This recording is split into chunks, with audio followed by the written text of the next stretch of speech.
Movie के start में हम अपनी खूबसूरत सी लीड हीरोइन शिन को देखेंगे जो कि एक एंगेजमेंट पार्टी पे आती है। तभी वहाँ पे उसे दो लड़कियां मिलती है और कहती है कि तुम तो शिन हो ना, जिस फैमिली की मेट की बेटी है, और अपने बॉस चांग को फंसाने की काफी कोशिश भी की और तभी सजा की वजह से तुम्हें 2 साल अब्रॉड भेज दिया गया। तभी शिन कहती है कि तुम भी तो वही हो जिसने ड्रिंक करके जबरदस्ती चांग के रूम में घुस गई थी, लेकिन उसने रिफ्यूज कर दिया और सब लोग उधर खड़े होकर ऐसे बातें सुना रहे होते हैं। और तभी वो लड़की उसके ऊपर ड्रिंक फेंकती है कि तभी हमारी मूवी का लीड हीरो लिंजू ऐसा आके बचा लेता है। शिन उसे देख के हैरान हो जाती है और कहती है कि तुम। लिंजू उससे कहता है कि हम काफी टाइम बाद मिले हैं और तभी नीचे बैठ के उसके पाँव से ड्रिंक साइज साफ करता है। ये देख के सब हैरान हो जाते हैं और वो लड़कियां बातें सुनाना स्टार्ट हो जाती हैं कि अब तुमने इसको फंसाना स्टार्ट कर दिया। तभी लिंजू कार्ड को कहते हैं कि इन दोनों को यहाँ से निकाल दो। वो लड़कियां कहती है कि हम तुम्हारे भाई की एंगेजमेंट पार्टी पे गेस्ट हैं। लिंजू कहता है कि मैं जानता हूँ और उन्हें वहाँ से निकलवा देता है। तभी शिन लिंजू को कहती है कि तुम शुरू से काफी डिफरेंट हो इनमें। लिंजू से कहते हैं कि इसी वजह से क्या तुम्हें मैं पसंद हूँ। तभी शिन कहते हैं कि मजाक मत करो, ये बताओ कि ग्रैंड मदर कहाँ पे है। लिंजू कहते हैं कि अगर ये तुम्हारी एंगेजमेंट पार्टी होती तो ग्रैंड मदर जरूर आती। तभी त्यांग अपनी फियांसे जिंगशी के साथ वहाँ पे आ जाता है। शिन उसे देखते दिल में सोचते है कि इस इंसान से मैंने इतना ज्यादा प्यार किया और अब इसकी शादी किसी और से हो रही है। तभी त्यांग उसे देखकर कहता है कि हम 2 साल बाद मिल रहे हैं और उसके सर पे प्यार करने ही लगता है कि तभी लिंजू उसका हाथ पकड़ के किंगशी के सर के ऊपर रखता है और कहता है कि ये सही जगह है। तभी किंगशी कहती है कि शिन उसके साथ बचपन में साथ रही है तो इसकी बहनों जैसी है। तभी वहाँ पे त्यांग की मॉम आ जाती है और कहती है कि गलत, शिन हमारी मेड की बेटी है और इसकी मॉम अपनी जवानी से हमारे पास काम कर रही थी, इसलिए बचपन से हमारे पास रही है और ये हमारी नजरों में सिर्फ एम्प्लॉय है। और वहाँ पे उसकी काफी ज्यादा इंसल्ट करती है। फिर शिन घर जा रही होती है कि तभी वहाँ पे त्यांग आके उसे अंदर ले जाता है और कहता है कि शिन, मैंने तुम्हें काफी ज्यादा मिस किया और 2 साल पता नहीं मैं कैसे जिया तुम्हारे बिना। तभी शिन उसे पीछे करती है और कहती है कि ये सारी बातें करना फजूल है। त्यांग कहता है कि तुम किस तरह मेरे साथ बिहेव कर रही हो। शिन कहती है तो फिर मुझे किस तरह का एटीट्यूड रखना चाहिए आपके साथ। तभी त्यांग कहता है कि तुम भूल गई कि हम दोनों कितना प्यार करते थे। शिन कहती है कि मुझे सिर्फ यही याद है कि जब आपने मेरे ऊपर इल्जाम लगाया था कि मैंने जबरदस्ती आपको फंसाया और आपके रूम में भी आई और सजा में आपने मुझे अब्रॉड भिजवा दिया। तभी त्यांग कहते हैं कि तुम जानती थी कि बिजनेस की दुनिया में मैं स्टेबल नहीं था और अगर मॉम डैड को ये पता चलता तो वो मुझे घर से बाहर निकाल देते, इसलिए मैंने ये सब झूठ बोला। तभी शिन गुस्से से वहाँ से जाने लगती है कि त्यांग उसे हक कर लेता है और कहता है कि प्लीज यहाँ से मत जाओ, मैं तुमसे बहुत प्यार करता हूँ और इस दफा तुम्हारे लिए स्टैंड भी लूंगा। तभी शिन उसे पीछे करती है और कहती है कि तुम्हारी एंगेजमेंट पार्टी है आज और तुम चाहते हो कि मैं तुम्हारे साथ हो जाऊँ। तभी त्यांग कहता है कि वो सिर्फ टेम्परेरी एंगेजमेंट है, मैं बिजनेस की वजह से उसे एंगेजमेंट कर रहा हूँ और कुछ नहीं, मैं सिर्फ तुम्हारा हूँ। तभी शिन कहती है कि तुमने मुझे समझ के क्या रखा हुआ है, लेकिन त्यांग उसके नहीं सुन रहा था और जबरदस्ती क्लोज होने लगता है कि तभी शिन उसे मार के जोर से पीछे करती है। त्यांग ये देख के हैरान हो जाता है और कहते हैं कि तुमने ये सब कब सीखा। शिन उसे बिना जवाब दे बाहर आ जाती है और आके सोचती है अपना पास्ट, जब 2 साल पहले वो अब्रॉड गई थी। तभी एक चोर उसके पास आते उसकी नेक के ऊपर नाइफ रखते हुए कहते हैं कि पैसे निकालो। शिन को कुछ समझ नहीं आ रहा होता। तभी अचानक वहाँ पे एक लड़का आता है मास्क में और उसके सामने पैसे फेंकता है और शिन को उससे छुड़ा लेता है। शिन उसे कहती है कि थैंक यू। उसके बाद वो लड़का उसे सेल्फ डिफेंस के लिए फाइटिंग करना सिखाता है और उसमें वो दोनों काफी क्लोज होते हैं। तभी शिन फिर उसके पास बैठ जाती है और कहती है कि तुमने मास्क क्यों पहना हुआ है, मैंने तुम्हारा फेस देखना है, और उसके फेस से मास्क रिमूव करने ही लगती है कि तभी उसे कॉल आती है और वो वहाँ से उठ के चली जाती है। तभी वो लड़का अपना मास्क उतारता है तो वो लड़का लिंजू होता है और दिल में कहता है कि मैं तुमसे बहुत प्यार करता हूँ। और फिर प्रेजेंट में शिन वहाँ से जा रही होती है। तभी लिंजू आके उसे पीछे से पकड़ता है। शिन उसे पकड़ के मारने लगती है, तभी लिंजू उसे पकड़ लेता है। तभी शिन उसे पीछे करती है और देख के हैरान हो जाती है कि लिंजू है। लिंजू से कहते हैं कि तुम्हें काफी गुस्सा आ रहा है, चलो मेरे फेस पे मार लो। शिन उसे कहती है कि तुम भी अपने भाई की तरह पागल हो चुके हो। लिंजू से कहते हैं कि ग्रैंड मदर तुमसे मिलना चाहती है, चलो घर चलते हैं। शिन कार में बैठने ही लगती है कि तभी वहाँ पे त्यांग आ जाता है, उसे रोकता है और कहते हैं कि मेरी कार में मेरे साथ चलो। तभी शिन कहती है कि तुम अपनी फियांसे को लेके जाओ और कार में बैठ जाती है। लिंजू त्यांग को पीछे करता है। त्यांग कहते हैं कि तुम्हारे और उसके दरमियान क्या चल रहा है। तभी वहाँ पे किंगशी आ जाती है और लिंजू त्यांग के कान में कह रहा है कि तुम अपना फ्यूचर संभालो। तभी वहाँ पे किंगशी कहती है कि यहाँ पे क्या हो रहा है। लिंजू कहता है कि कुछ नहीं और कार में बैठ जाता है और कहता है कि कांग्रेचुलेशन तुम दोनों को, और वहाँ से चला जाता है। शिन फिर ग्रैंड मदर के पास आती है, उनसे आके मिलती है। ग्रैंड मदर से कहती है कि मुझे माफ कर दो, 2 साल पहले मैंने तुम्हें गलत समझा और मुझे बाद में पता चला कि त्यांग की सारी गलती थी। शिन कहती है कि कोई बात नहीं और तभी वो कहती है कि असल में मैं आपको गुड बाय कहने आई हूँ, अब मैं त्यांग की कंपनी से भी रिजाइन करने लगी हूँ। ग्रैंड मदर कहती है कि कोई बात नहीं, मैं समझ सकती हूँ कि 10 साल तुमने कितनी मेहनत की और तुम्हें कोई सिला नहीं मिला। तभी वो शिन को हक करती है और शिन फिर वहाँ से चली जाती है। लिंजू वहाँ पे आता है। ग्रैंड मदर कहती है कि तुमने सब सुना। लिंजू कहते हैं कि हाँ। तभी ग्रैंड मदर कहती है कि इस बेचारी के साथ हमने कितना बुरा किया और उसने एक बात भी नहीं बोली और अब वो यहाँ से जाए और मुझे बिल्कुल अच्छा नहीं लग रहा। तभी त्यांग कहते हैं कि कंपनसेट के लिए मैं उससे शादी करूंगा। ये सुन के उसकी ग्रैंड मदर काफी खुश होती है और शिन फिर वहाँ से जा रही होती है कि तभी वहाँ पे त्यांग की मॉम आ जाती है और उससे बातें सुनाना स्टार्ट हो जाती है और कहती है कि ग्रैंड मदर का सहारा लेके दोबारा इस फैमिली में घुसने की जरूरत नहीं है। तभी शिन कहते हैं कि बेफिक्र है, मुझे इस फैमिली में घुसने का कोई शौक भी नहीं क्योंकि आप लोग मेरे लेवल के नहीं। ये सुन के त्यांग की मॉम उससे स्लैप करने लगती है कि तभी सामने लिंजू आ जाता है और उसे स्लैप लग जाती है। लिंजू कहता है कि 2 साल बाद भी आपके अंदर काफी ताकत है। तभी शिन 2 साल पहले का सीन सोचती है कि जब त्यांग की मॉम उसे स्लैप करने लगती है कि तभी लिंजू सामने आ जाता है और वो स्लैप खाता है और कहता है कि शिन का कोई कसूर नहीं, भाई भी इसे प्यार करते हैं, लेकिन उसकी मॉम की बात नहीं मान रही होती। तभी प्रेजेंट में शिन कहती है कि अपना टाइम मुझ पे वेस्ट मत मत करें, और वैसे भी मैं आप लोग की कंपनी से रिजाइन करने लगी हूँ। अब मुझे वहाँ पे कोई काम नहीं करना और त्यांग को भी संभाल ले कि मुझे तंग करने की कोई जरूरत नहीं है। तभी वहाँ पे त्यांग आता है और कहते हैं कि क्या तुम रिजाइन करने लगी हो, और वहाँ पे त्यांग के फादर भी होते हैं। अब ये सब बैठ के बात करते हैं। तभी त्यांग के डैड कहते हैं कि तुमने जाने का क्यों सोचा। शन कहती है कि 2 साल में मैंने काफी कुछ सीखा है और अब मैं अपना काम करना चाहती हूँ, इससे मुझे रिजाइन करना है। त्यांग के डैड कहते हैं कि मेरे फादर ने तुम्हें कंपनी में रखा था और तुम्हारे अंदर काफी ज्यादा टैलेंट है, तुम काफी हार्ड वर्किंग लड़की हो, तो तुम्हें कंपनी नहीं छोड़नी चाहिए। लेकिन शन ने ये सुनते हुए कहती है कि मुझे नहीं करना काम, अब मैं अपना काम करना चाहती हूँ। त्यांग के डैड कहते हैं कि मैं तुम्हारी पोजीशन भी बढ़ा दूंगा और इस बारे में गौर से सोचना, फिर मुझे जवाब देना। शन कहती है कि मुझे सोचने की जरूरत नहीं है, मैं फैसला कर चुकी हूँ कि मुझे अब काम नहीं करना। उसके डैड कहते हैं कि तुम्हारी मर्जी पे शन वहाँ से चली जाती है। शन वहाँ से जा रही होती है कि तभी त्यांग आके उसे रोकता है और कहता है कि मैं तुम्हें छोड़ आता हूँ, लेकिन शन कहती है कि नहीं। तभी त्यांग कहते हैं कि तुम्हें मुझ पे गुस्सा है तो कंपनी तो मत छोड़ के जाओ, और अगर तुमने कंपनी छोड़ दी तो तुम्हें कोई भी जॉब नहीं देगा और तुम्हारे लिए काम करना भी मुश्किल हो जाएगा। शन कहती है कि मैं अच्छे से जानती हूँ, उसे जोर से स्लैप करती है और कहती है कि 2 साल जो मैंने जिंदगी गुजारी है ये उसकी स्लैप है। तुम्हारी वजह से मेरी जिंदगी में काफी मुश्किलें आई और मैंने इतना हार्ड वर्क किया सारी जिंदगी और मुझे उसका सिला भी नहीं मिला, और आज के बाद तुम्हारा मेरा कोई रिलेशन नहीं। और वहाँ से चली जाती है। लिंजू ये सब देख रहा होता है। तभी लिंजू शन को आके गोद में उठा लेता है। शन कहती है कि तुम ये सब क्या कर रहे हो, तुमने सुना नहीं कि तुम्हारी फैमिली से मेरा कोई ताल्लुक नहीं। तभी लिंजू कहता है कि मेरा नाम क्या है। शन कहती है कि लिंजू। लिंजू से कहता है कि इसलिए मेरा त्यांग की फैमिली से कोई लेना देना नहीं है, और उसे जबरदस्ती कार में बिठा देता है और फिर ये लोग जा रहे होते हैं। तभी शन कहती है कि तुम्हारे फेस पे दर्द तो नहीं हो रहा। लिंजू कहता है कि दर्द तो हो रहा है, अगर तुम किस कर दोगी तो मेरी पेन दूर हो जाएगी। और अपना फेस आगे करता है। शन उसे जोर से पीछे करती है और कहती है कि लिंजू तुम पहले ऐसे तो नहीं थे, अब तुम्हें क्या हो गया। तभी लिंजू से कहते हैं कि तुम्हें याद है कि मैं पहले कैसा था। तभी शन उसको जवाब नहीं देती और कहती है कि आज के बाद मेरी हेल्प करने की जरूरत नहीं है। तभी लिंजू उसे पकड़ के अपने क्लोज कर लेता है और कहता है कि हमें अपने पिछले मामला सारे सेट कर लेने चाहिए। तभी अचानक कार की जोर से ब्रेक लगती है और शन से किस हो जाती है। लिंजू ये देख के हैरान हो जाता है और फिर नेक्स्ट डे ऑफिस में जाके शन अपना सारा सामान बांध देती है। अब रिजाइन करने त्यांग के ऑफिस में जा रही थी कि तभी उसे किंगशे मिल जाती है और उसे बातें सुनाना स्टार्ट हो जाती है और कहती है कि मत समझना कि तुम त्यांग के और मेरे रिश्ते में आ जाओगी। त्यांग सिर्फ और सिर्फ मेरा है और हमारी बहुत जल्द शादी हो जाएगी। तभी शन कहती है कि मुझे त्यांग में कोई इंटरेस्ट भी नहीं है, तुम्हें इसे रखो, और वहाँ से चली जाती है। किंगशी फिर त्यांग के ऑफिस में जाती है। त्यांग उसे कहता है कि तुम यहाँ पे क्या कर रही हो। तभी किंगशी कहती है कि मैं अपनी फ्रेंड्स के साथ यहाँ पे शॉपिंग पे आई हुई थी, इससे तुमसे मिलने आ गई। त्यांग कहते हैं कि अच्छा। और तभी किंगशी दिल में सोचती है कि अभी शन यहाँ पे आने वाली होगी, और तभी वो त्यांग की गोद में बैठ जाती है और कहती है कि मैं तुम्हें मिस कर रही हूँ, और उसे किस करना स्टार्ट हो जाती है। शन आ रही होती है कि तभी वो ग्लास में से देखते है कि वो दोनों एक साथ हैं, और फिर वो वहाँ से जाने लगती है कि तभी वहाँ पे लिंजो आ जाता है और कहता है कि जब उन दोनों को शर्म नहीं आ रही तो तुम्हें क्या हो रहा है, और जबरदस्ती उसे अंदर ले जाता है। तभी त्यांग और किंगशी खड़े हो जाते हैं। लिंजो कहता है कि आप दोनों में लगता है काफी अच्छा रिलेशनशिप चल रहा है, जो आप लोग ऑफिस में भी ये सब कर रहे हैं। तभी किंगशी झूठ बोलना स्टार्ट हो जाती है और कहती है कि हम दोनों को आपस में बहुत प्यार है और त्यांग को टाइम नहीं मिलता, इसलिए उसने मुझे यहीं पे बुला लिया। तभी शन कहती है कि मैंने रिजाइन कर दिया है। त्यांग फिर वहाँ पे साइन कर देता है और उसे पेपर देते हुए कहता है कि तुम अभी ब्रेक ले लो, जब भी तुम्हारा दिल करे तो ऑफिस में वापस आ जाना, और वो पेपर छोड़ ही नहीं रहा होता। तभी शन कहते हैं कि पेपर आप ही रख लें, और वहाँ से जा रही होती है कि त्यांग उसे कहता है कि मैं तुम्हें ड्रॉप कर देता हूँ। तभी लिंजू शन का हाथ पकड़ लेता है और कहता है कि मैं इसे ड्रॉप कर दूंगा, अब अपनी फियांसे के साथ रहे, और वहाँ से चला जाता है। और फिर शन ग्रैंडमदर से आके रेस्टोरेंट में मिलती है, कहती है कि आपने मुझे यहाँ पे क्यों बुलाया। तभी उसकी ग्रैंडमदर कहती है कि मैं तुम्हें किसी से मिलाना चाहती हूँ आज। शन कहती है कि ब्लाइंड डेट। उसकी ग्रैंडमदर कहती है कि हाँ, उसने मेरी काफी मिन्नतें की, इसलिए मैंने आज सोच लिया कि तुम्हें उसे मिला दूं। तभी शन कहती है कि मैंने अभी इस बारे में कुछ नहीं सोचा। उसकी ग्रैंडमदर कहती है कि पहले उससे मिल लो फिर जवाब देना। तभी वहाँ पे लिंजू आ जाता है। शन उसे देख के हैरान हो जाती है और कहती है कि तुम यहाँ पे क्या कर रहे हो। लिंजू से अपना इंट्रोडक्शन कराता है और कहता है कि मैं तुम्हारी ब्लाइंड डेट हूँ, और उसे बुके देता है। शन उसे कहती है कि ये सब करना बंद करो, और बुके फेंक के वहाँ से जाने ही लगती है। क्योंकि तभी लिंजू से रोकता है और जबरदस्ती किस करना स्टार्ट हो जाता है। तभी शन उसे पीछे करती है। लिंजू से कहता है कि तुम भी बदला ले लो और किस कर लो। शन उसे जोर से स्लैप करती है और कहती है कि आप जो कुछ भी हुआ उसे सब भूल जाओ, और जो उस कार में भी हुआ था वो भी भूल जाओ। तभी लिंजू कहता है कि तुम सारा हिसाब बराबर करना चाहती हो। शन कहती है कि हाँ। लिंजू कहता है कि 2 साल पहले भी तुमने मुझे किस की थी। तभी शन 2 साल पहले का सीन सोचती है, जब लिंजू स्विमिंग पूल में से नहाकर बाहर आता है और शन ने काफी ज्यादा ड्रिंक की होती है, उसे कुछ भी नहीं समझ आ रही होती। तभी वो लिंजू को देखती है और उसे तंग लग रहा होता है और वो उसे खुद ही किस कर देती है। लिंजू देख के हैरान हो जाता है और तभी वो भी इसे किस करना स्टार्ट हो जाता है। अभी वहाँ पे ये दोनों रोमांस करते हैं। तभी ये सब सोचते हुए शन उसे कहती है कि उस दिन मैंने काफी ज्यादा ड्रिंक की हुई थी और मुझे लगा कि कोई और है। तभी लिंजू कहता है कि मैं जानता हूँ कि तुम्हें मैं तंग लगा था, इसलिए ये सब तुमने किया। लेकिन तभी शन को किसी की कॉल आ जाती है और वो वहाँ से चली जाती है। और फिर नेक्स्ट डे शन को एक कंपनी में बुलाया जाता है और उस कंपनी के मैनेजर बताता है कि शन काफी ज्यादा टैलेंटेड है और काफी ज्यादा अच्छे प्रोडक्ट्स बनाती है टेक्नोलॉजी की। और फिर शन वहाँ पे अपने प्रोजेक्ट को एक्सप्लेन करती है, उनको उसका प्रोजेक्ट काफी पसंद आता है और वो उसे रख लेते हैं। और फिर नेक्स्ट सीन में शन अपनी मॉम की ग्रेव पे जाती है और कहती है कि मुझे बहुत ही अच्छी जॉब मिल चुकी है, लेकिन मेरे वापस आने से पहले आपकी डेथ होगी, काश हम मिल पाते। तभी वो वहाँ से जाने लगती है कि तभी वहाँ पे जंग नाम का एक आदमी आ जाता है। शन उसे कहती है कि आप यहाँ पे क्या करने आए हैं। जंग कहते हैं कि मैं तुम्हारी मॉम को देखने आया था। शन कहती है कि आप मेरी मॉम के बॉयफ्रेंड थे और जिस दिन उनकी डेथ हुई तो आप कहाँ पे थे? तभी वो उसे एक पेपर दिखाते हैं, कहते हैं कि देखो जिस दिन तुम्हारी मॉम की डेथ हुई थी उस दिन मैं शहर से बाहर काम गया हुआ था और उस दिन तुम्हारी मॉम की मेरी कॉल पे आधा घंटा पहले बात भी हुई थी और वो बिल्कुल ठीक थी कि तभी अचानक खबर मिली कि उनको हार्ट अटैक आया, वो मर गई। लेकिन तुम्हारी मॉम तो बिल्कुल ठीक थी, उनको ऐसा कुछ भी नहीं था और उस दिन वो टांगे घर पे काम भी कर रही थी। ये सुन के शिन परेशान हो जाती है और कहती है कि आप सही कह रहे हैं, मेरी मॉम बिल्कुल ठीक थी, अचानक से उनकी डेथ होना कोई और ही रीजन है। तभी हमें पास्ट का सीन दिखाया जाता है जब शन की मॉम की तबीयत काफी ज्यादा खराब होती है और उन्हें सांस भी नहीं आ रहा होता। तभी सामने टैंक खड़ा होता है, उसके हाथ में गोली होती है और कहता है कि प्लीज मुझे इल्जाम मत देना, अगर आज आप यहाँ पे ना आती तो आपके साथ ये सब ना होता। और फिर नेक्स्ट सीन में शिन अपना घर सेट कर लेती है। तभी उसके मैनेजर की ऐसी कॉल आती है। शिन कहती है कि मेरी मॉम के बारे में कुछ पता चला? तभी वो मैनेजर कहता है कि नहीं, उस रात काफी तेज बारिश थी और कैमरास में भी दिखा है कि तुम्हारी मॉम अकेली थी और तभी उनको हार्ट अटैक आ गया और उस दिन घर के सारे सर्वेंट्स को छुट्टी भी थी। ये सुनते हुए शिन काफी परेशान हो जाती है। तभी अचानक घर की बेल होती है। शिन देखती है कि बाहर त्यांग आया हुआ है। शिन दिल में कहती है कि त्यांग की फैमिली ने मेरी मॉम के साथ क्या किया होगा और तभी वो उसे दरवाजा खोलती है। त्यांग उससे कहता है कि ये सब तुम क्या कर रही हो, तुम लिंजू के साथ ब्लाइंड डेट पे क्यों गई थी? तभी शिन कहती है कि इससे तुम्हारा कोई लेना देना नहीं है। त्यांग कहता है कि मैं जानता हूँ कि तुम अभी मुझ पे गुस्सा हो, लेकिन लिंजू के साथ डेट पे जाना बहुत ही फजूल बात है और मैं किंगशी के साथ शादी नहीं करूंगा, मैं सिर्फ तुम्हें पसंद करता हूँ, तुमसे शादी करूंगा। तभी शिन जानबूझ के झूठ बोलती है और कहती है कि तुम्हारे घर में मेरी कुछ चीजें रह गई हैं, क्या मैं कुछ दिन आके वहाँ पे रह सकती हूँ? त्यांग फौरन से कह देता है कि नहीं। शिन की देख के हैरान हो जाती है। तभी त्यांग कहता है कि तुम जानती हो ना कि मेरी मॉम कितने गुस्से में रहती है, मैं नहीं चाहता कि तुम्हें वहाँ पे रह के बुरा लगे। तभी शिन को लिंजू की कॉल आ रही होती है। त्यांग उसका फोन पकड़ लेता है और कहता है कि आधी रात को तुम्हें कॉल क्यों कर रहा है? लिंजू वहाँ पे आके शिन का फोन पकड़ लेता है और कहता है कि तुम यहाँ पे क्या कर रहे हो, ये तुम्हारी फ्यूचर सिस्टर इन लॉ है। ये सुन के त्यांग हैरान हो जाता है और कहता है कि ये सब तुम क्या बकवास कर रहे हो। तभी शिन लिंजू का बाजू पकड़ लेती है और कहती है कि हम दोनों एक साथ हैं और लिंजू शिन का हाथ पकड़ के इसके ऊपर किस करता है। त्यांग ये देख के हैरान हो जाता है और फिर वहाँ से चला जाता है। तभी शिन दिल में कहती है कि सॉरी लिंजू, मुझे तुम्हारा सहारा लेके घर में घुसना होगा। तभी वो लिंजू को कहती है कि मुझे तुम्हारे घर में रहना है। लिंजू कहता है कि इस वजह से तुमने त्यांग के सामने बोला कि मैं तुम्हारा फियांसे हूँ। शिन कहती है कि हाँ। कहती है कि तुम्हें जानना नहीं कि मैं तुम्हारे घर में क्यों रहना चाहती हूँ। लिंजू कहता है कि नहीं, तुम जैसे चाहे मर्जी मुझे यूज कर लो, मुझे कोई मसला नहीं। और फिर लिंजू घर आता है। तभी त्यांग गुस्से में बैठा होता है और कहता है कि तुमने कौन सा तरीका इस्तेमाल किया उससे शादी करने का, क्योंकि उसने तो साफ बोल दिया था कि हमारी फैमिली से उसका कोई ताल्लुक नहीं और मैं जानता हूँ कि ग्रैंडमदर तुम्हारे साथ थी, इस वजह से तुमने उसे हासिल कर लिया। और तभी वो उसे मारने लगता है कि लिंजू उसका बाजू पकड़ लेता है और कहता है कि मैं उससे सच्चा प्यार करता हूँ, उससे शादी करना चाहता हूँ। इसे उसने हाँ की। और फिर नेक्स्ट डे शिन अपना सामान लेकर आ जाती है त्यांग की फैमिली में। ग्रैंडमदर काफी अच्छे से उसका वेलकम करती है। वहाँ पे त्यांग की मॉम गुस्से में आती है और कहती है कि ये सब क्या, तुमने तो बोला था कि तुम्हारा हमारी फैमिली से कोई भी लेना देना नहीं है, अब यहाँ पे क्या कर रही हो? तभी शन कहती है कि आंटी। ये सुन के उसकी मॉम हैरान हो जाती है और कहती है कि तुम मुझे आंटी क्यों बुला रही हो? तभी लिंजू कहता है कि सॉरी, हम आपको इन्फॉर्म करना भूल गए, शिन और मैंने एंगेजमेंट कर ली है, इसलिए आज से शिन हमारे साथ ही यहाँ पे रहेगी। और फिर शिन रात को फ्रेश होकर आती है सोने के लिए। तभी लिंजू रूम के अंदर होता है और कहता है कि तुम फ्रेश हो आई। तभी शिन कहते है कि तुम यहाँ पे क्या कर रहे हो, ये मेरा रूम है, और उसे खींच के कहते है कि यहाँ से जाओ। तभी लिंजू से खींच लेता है और कहता है कि तुम्हारी मेरी एंगेजमेंट हुई है तो इसलिए हाथ से हम दोनों एक साथ ही रहेंगे ना। और कहता है कि वैसे मुझे लगता है कि तुरंग भाई हमारा वेट कर रहा होगा, तुम चाहते है कि उसे सब दिख जाए कि हमारा फेक रिलेशनशिप है। तभी शन चुप हो जाती है और फिर शिन उसी के साथ लेट जाती है। तभी टैंग उठता है और उठ के अपना गाउन उतार देता है। शिन उसे देखती हुई कहती है कि तुम ये सब क्या कर रहे हो? लिंजू कहता है कि मुझे रात को शर्ट उतार के सोने की आदत है। तभी शिन कहती है कि ध्यान से ठंड ना लग जाए और गुस्से से लेट जाती है। लिंजू उसके काफी क्लोज आके लेट जाता है और फिर नेक्स्ट डे ब्रेकफास्ट के टाइम टैंग शिन को कॉफी देता है और कहता है कि रात को सही से सोई। तभी वहाँ पे लिंजू आ जाता है और कहता है कि नहीं, ये रात को सही से नहीं सोई, हम काफी लेट सोए थे, और कहता है कि अगली दफा मैं ख्याल रखूंगा कि हम जल्दी सो पाए। तभी टैंग गुस्सा करता है और कहता है कि ये सब क्या बकवास है,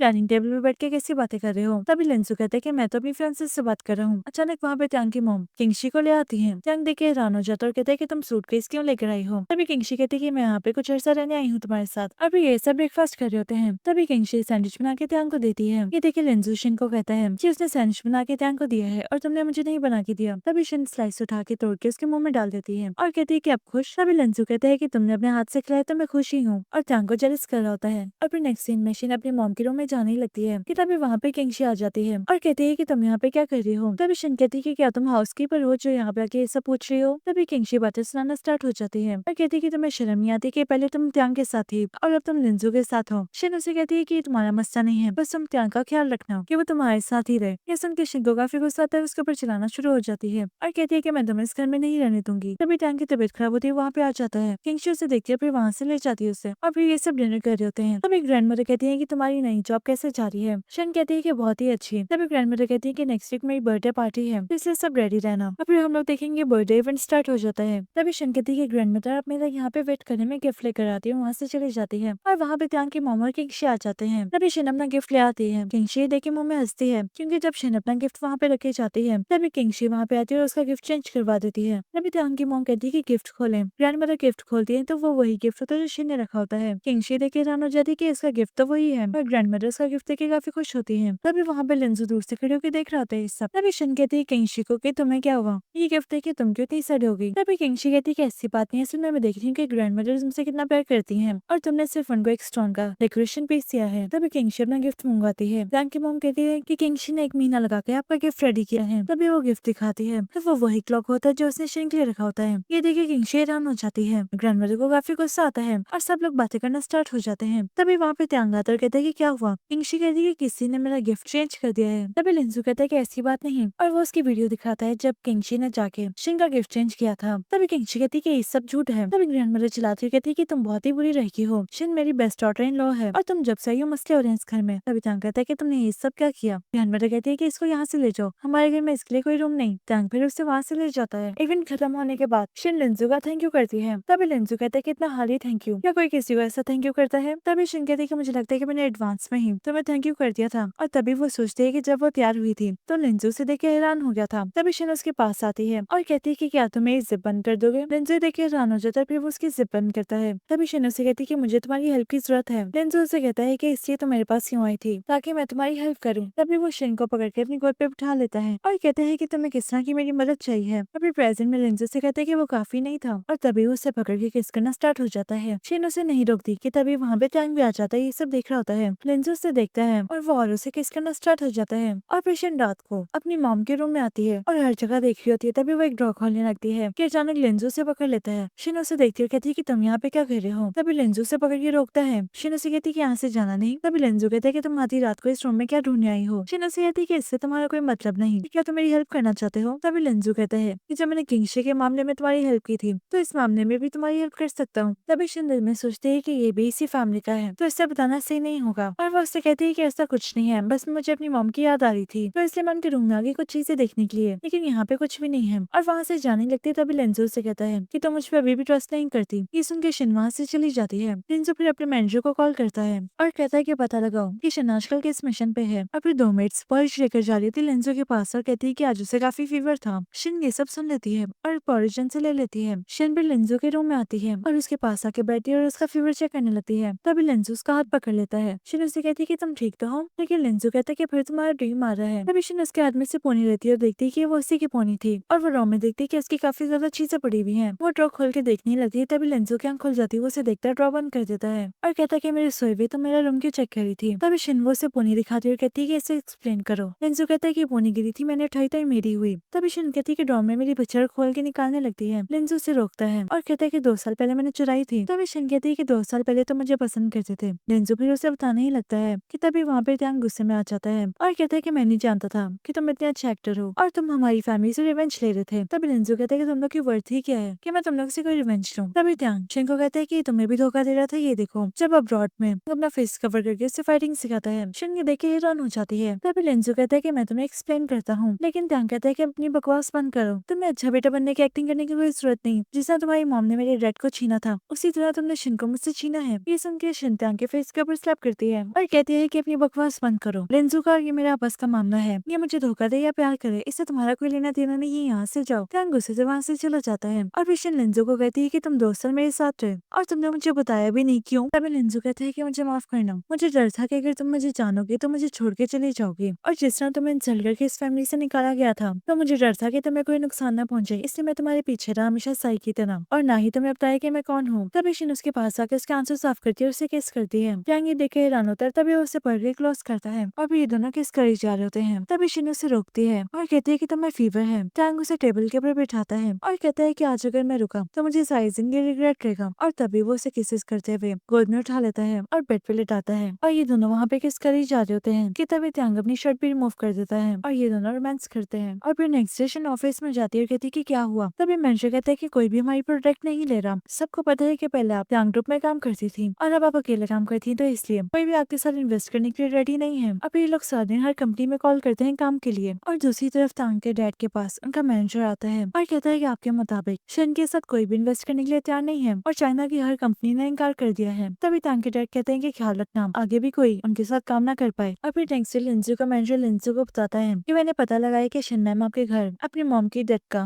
रीजन रीजन ढूंढने की वजह से आई है और उनको शक है कि आपके घर में से किसी ने उनको मारा है और कहता है कि मैंने इन्वेस्टिगेशन भी की है लेकिन कोई भी एविडेंस सामने नहीं आया। तभी लेंजो कहता है कि और डीपली इन्वेस्टिगेशन करो और दूसरी तरफ शिनबैट के ऑफिस में काम कर रही होती है। तभी मैनेजर आता है और कहता है कि अब बाहर की कंट्री में से किसी ने हमारे प्रोडक्ट में इन्वेस्ट करने की मेल भेजी है। तभी शिन कहती है कि ये हमारी लास्ट हॉप है और शिन उन्हें मेल करती है और फिर शिन कॉन्फ्रेंस के लिए जा रही होती है। तभी त्यांग उसके पास आता है और कहता है कि तुम वाकई में आज प्रेस कॉन्फ्रेंस करने वाली हो। शिन उससे कहती है कि हाँ कोई मसला है। तभी त्यांग कहता है कि मैं जानता हूँ कि तुम मुझसे नाराज हो लेकिन मैं तुम्हारी हेल्प करना चाहता हूँ। तभी शिन हंसती और कहती है कि किस तरह की हेल्प। त्यांग कहता है कि जिस कंपनी ने तुम्हारे साथ इन्वेस्ट किया है वो कंपनी एक धोखेबाज कंपनी है। मेरे पास उनका रिकॉर्ड जमा है। वो हर दफा धोखा दे देती है। चाइना की हर कंपनी ने जब तुम्हारे साथ इन्वेस्ट करना मना कर दिया था तब इस कंपनी ने क्यों किया। तभी शिन कहती है कि मैं जानती हूँ कि तुम्हारी वजह से हर कंपनी ने मेरे साथ इन्वेस्ट करना मना कर दिया और अब तुम्हें क्या मसला है। त्यांग कहता है कि हर चीज छोड़ दो, इससे अच्छा वापस आ जाओ, मिलकर काम करते हैं। ये सब करने से तुम्हें कुछ नहीं मिलेगा। तभी शिन कहती है कि अगर हर चीज खत्म भी हो जाए तो मैं कभी भी तुम्हारे पास वापस नहीं आऊंगी। और फिर कॉन्फ्रेंस में सब लोग बातें करना स्टार्ट हो जाते हैं कि इतना टाइम हो गया अभी तक इन्वेस्टर नहीं आया और शिन काफी परेशान होती है। तभी उसका मैनेजर कहते हैं कि कहीं हमें धोखा तो नहीं मिल गया। तभी त्यांग उठता है और कहता है कि शिन तुम हमारी कंपनी में काम कर चुकी हो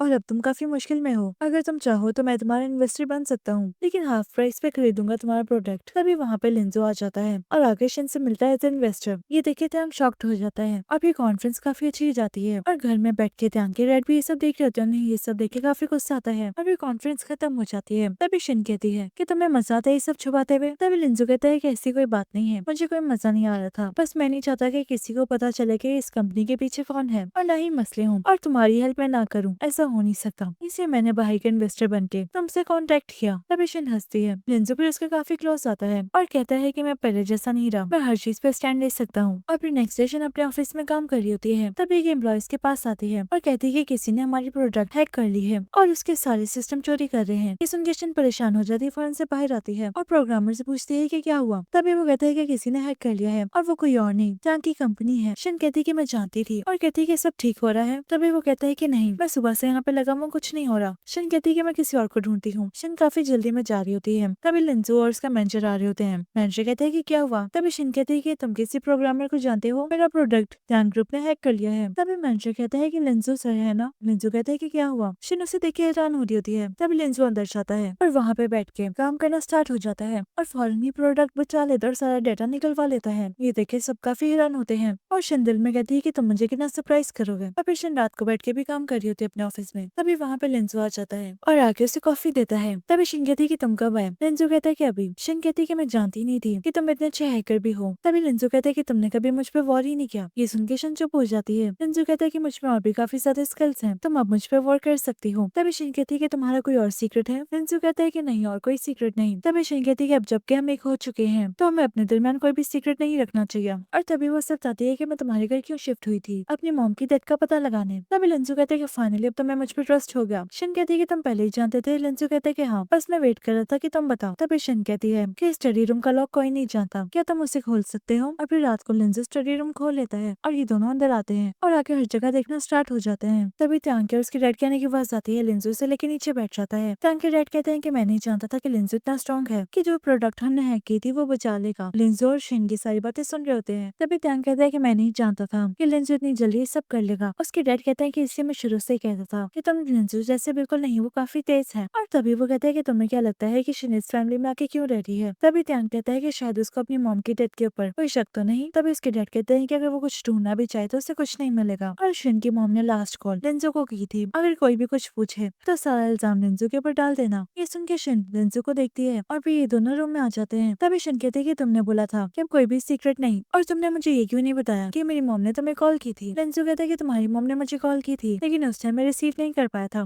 लेकिन जब बाद में मैंने कॉल बैक की तो उनकी डेथ हो चुकी थी। शिन कहती है कि तुमने मुझे इससे नहीं बताया कि मैं तुम बेशक न करूं। लिंजो कहता है कि मुझे डर था कि तुम मुझसे दूर चली जाओगी। तभी शिन इसके ऊपर चिल्लाती है और कहती है कि तुम इतने अच्छे हैकर हो तो तुम ये पता नहीं लगा सकते कि मेरी मॉम की डेथ कैसे हुई, और वैसे भी तुम मेरे साथ आउट ऑफ कंट्री थे तो मेरी मॉम की डेथ से तुम्हारा कोई लेना देना नहीं है। तभी वो लिंजो को प्यार करती है और उसे हक करके कहती है कि हम दोनों एक साथ हैं, कि तुम अकेले नहीं हो, मैं तुम्हारे साथ हूँ और फ्यूचर में कुछ भी होगा तो हम दोनों साथ ही रहेंगे। ये सुनकर लिंजो से जोर से हक कर लेता है और फिर फिर नेक्स्ट डे लिंजू से एक आदमी के पास लेकर जाता है। वो आदमी उसे बताता है कि तुम्हारी मॉम की डेथ कैसे हुई। शिन की मॉम ने टैंग और उसके डैड को बात करते हुए सुन लिया था और तभी उनका सीक्रेट रिवील हो गया कोई, जिसकी वजह से उन्होंने उनकी मेडिसिन छीन ली और उनकी डेथ हो गई। ये सुन के शिन को काफी रोना आता है। तभी हमें पास्ट का सीन दिखाया जाता है जब स्टडी रूम में शिन की मॉम डस्टिंग कर रही होती है। तभी वहाँ पे टैंग उसके डैड बात करते हुए आ रहे होते हैं। टैंग कहता है कि शिन को अब्रॉड से कब वापस मिलाना है। आपने बोला था कि उसको टेम्परेरी भिजवाऊंगा, अब उसे वापस बुलाने में उससे सच्चा प्यार करता हूँ। ये सुन के उसके डैड उससे जोर से स्लैप करते हैं। तभी टैंग कहता है कि आपने मेरी मॉम के साथ भी यही किया था। सारी जिंदगी हमारे साथ रहने के बाद आपने लिंजू की मॉम से शादी कर ली और उनके इस घर में ले आए, लेकिन मैं आपकी तरह नहीं हूँ, मैं शिन से प्यार करता हूँ। तभी इसके डैड कहते हैं अपनी बकवास बंद करो, तुम जानते हो कि लिंजू की मॉम कितनी अमीर है और उन्हीं से सारा पैसा मैंने चुराया है। ये सब सुन के शिन की मॉम शॉक्ड हो जाती है। तब इनको किसी की आवाज आती है। उसके डैड चलाते हुए कहते हैं कि वहाँ पे कौन है। टैंग कहता है कि यहाँ पे कोई नहीं आ सकता, यहाँ से चलते हैं। वो लोग वहाँ से चले जाते हैं। तभी शिन की मॉम लिंजू को कॉल करती है सच बताने के लिए। तभी वहाँ पे टैंग और उसके डैड आ जाते हैं। ये देखे शिन की मॉम के हाथ से फोन गिर जाता है और कहते हैं कि तुम दोनों यहाँ पे क्या करने आए हो। और तभी उनकी तबीयत खराब होना स्टार्ट हो जाती है। वो अपनी मेडिसिन खाने लगती है। तभी टैंग के डैड कहते हैं कि मेडिसिन छीनो। टैंग ये सुन के हैरान हो जाता है और कहता है कि मैं कैसे छीनूं। उसके डैड कहते हैं कि अगर तुमने अभी ना किया तो ये बाहर जाके सबको सच बता देगी। ये सुन के टैंग फौरन से वो मेडिसिन छीन लेता है। शिन की मॉम भी वहाँ से भाग रही होती है और बाहर आके गिर जाती है और टैंग खड़े होकर सब देख रहा होता है। तभी शिन की मॉम कहती है कि मैंने शुरू से अपनी बेटी को गलत समझा, हालांकि उसकी कोई गलती नहीं थी। तभी टैंग के डैड कहते हैं कि आज सारे सर्वेंट्स को छुट्टी थी, इससे यहाँ पे कोई भी प्रूफ करने वाला नहीं कि हमने तुम्हें मारा। और वहीं पे शिन की मॉम की डेथ हो जाती है। और दूसरी तरफ टैंग के डैड उसके ऊपर काफी चिल्लाते हैं और कहते हैं कि तुम्हारी वजह से हर चीज बर्बाद हो चुकी है। शिन ने अपना प्रोडक्ट लॉन्च कर दिया है जिसकी वजह से मार्केट में सिर्फ उसी का नाम हो रहा है और हमारी कंपनी डूबने वाली है और डायरेक्टर की बेटी भी तुमसे नहीं संभाली गई। और इसके ऊपर काफी गुस्सा करते हैं और फिर लिंजू उनके पास आता है। उसके डैड कहते हैं कि तुम्हें शिन की मॉम की डेथ की वीडियो चाहिए तो उससे पहले तुम्हें पेपर पे साइन करना होगा कि जो प्रोडक्ट हम लोग ने बना के बेची है मार्केट में वो हमारे नाम कर दो। तभी लिंजू हंसकर कहते हैं कि आप वाकई में बहुत बड़े बिजनेसमैन हैं। तभी इसके डैड कहते हैं कि अगर तुम शिन को चाहते हो तो इसके ऊपर साइन कर दो, नहीं तो उसकी मॉम की डेथ के सारे एविडेंस में चला दूंगा और तुम्हारा नाम लगा दूंगा, तो इसे शिन भी तुमसे दूर हो जाएगी। और तभी उसे डॉक्यूमेंट्स देते और काउंटडाउन स्टार्ट कर देते हैं। तभी टैंग उन्हें वीडियो दिखाता है और कहते हैं कि शिन भी मेरे पास है और एविडेंस भी। ये देखिए टैंग के डैड हैरान हो जाते हैं और कहते हैं कि तुम्हारे पास कैसे आई। तभी वहाँ पे टैंग आता है और कहते हैं कि मैंने इसे दी है। उसके डैड इसके ऊपर चिल्लाते और कहते हैं कि तुमने मुझे धोखा दिया। तभी टैंग कहता है कि नहीं, आपने सिर्फ मुझे यूज किया है, अपना बेटा कभी नहीं माना और मैं अब और गलतियां नहीं कर सकता। तभी वहाँ पे शिन और ग्रैंडमदर भी आ जाती है। ग्रैंडमदर कहती है कि मुझे उम्मीद नहीं थी कि तुम बड़े होकर इतने घटिया इंसान निकलोगे और तुम्हें तुम्हारे गुनाहों की सजा मिलनी चाहिए। और तभी वो वहाँ से चली जाती है और बाहर पुलिस आ जाती है। ये देखिए टैंग के डैड हैरान हो जाते हैं। और फिर नेक्स्ट सीन में ग्रैंडमदर शिन को कहती है कि मैं चाहती हूँ कि तुम्हारे नाम पे कुछ किया जाए और उसको कंपनी के 5% शेयर दे देती है। शिन ये देख के हैरान हो जाती है। तभी ग्रैंडमदर कहती है कि मैं नहीं चाहती कि तुम्हें कोई प्रेशराइज करे और कभी लिंजू के कि ये सारी कंपनी मेरी है। तभी लिंजू कहता है कि ऐसा कभी नहीं हो सकता। शिन जो कहती है मैं वही करता हूँ और ये दोनों आपस में काफी खुश होते हैं। और फिर नेक्स्ट सीन में शिन अपनी मॉम के ग्रेव पे जाती है और कहती है कि मॉम फाइनली मैं अपनी जिंदगी में कामयाब हो चुकी हूँ और मेरा बिजनेस भी काफी सेट है।